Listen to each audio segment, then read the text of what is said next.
This is Kizito. I'm so glad you were able to meet with me today. Thank you for coming in. Sure, what's up? This isn't about any particular student, and you've been in our IEP meetings before. I know that they've all signed releases for you to share information. I just want to get some clarity from you because uh, we have a different understanding of how some of the things work. And since you always come to us in a friendly manner, I was hoping that we could talk. Oh, okay, I'm glad. So, do you have questions? Sometimes in these meetings where we see a child that has a documented disability, but we just don't think that they're eligible or for an IEP. And you talk about how we need to evaluate anyway. Can you explain that a little bit more? Got it. So let's start at the beginning because it's easier for me. So, you guys, if we look at the idea, the Individuals with Disabilities Education Act, child with a disability is defined. It's not defined medical, but it's defined thusly.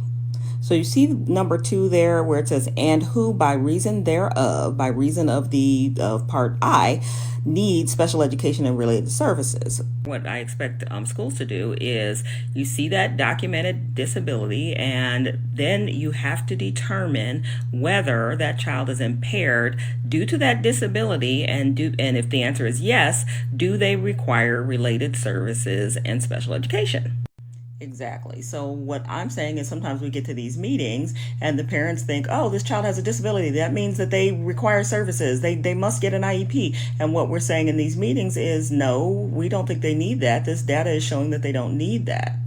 I understand that. But what you're doing instead of determining whether or not you need to evaluate, you are determining eligibility. And I'm saying those are two separate things. Even if you are seeing no issues based on a couple of different measurements, such as grades or state testing, that does not necessarily mean that the child does not have issues that maybe we don't see due to functioning, or there may be some issues that are not showing up based on the type of test that we're doing. So we need to do a full evaluation.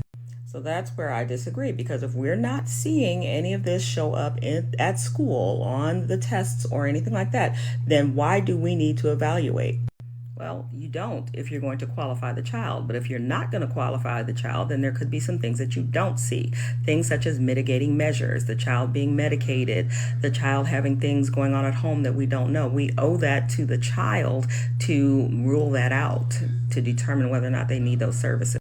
Yeah, but our resources do not allow for that. So lack of resources is a completely separate issue. So let's discuss the actual evaluation versus eligibility as it pertains to IDEA.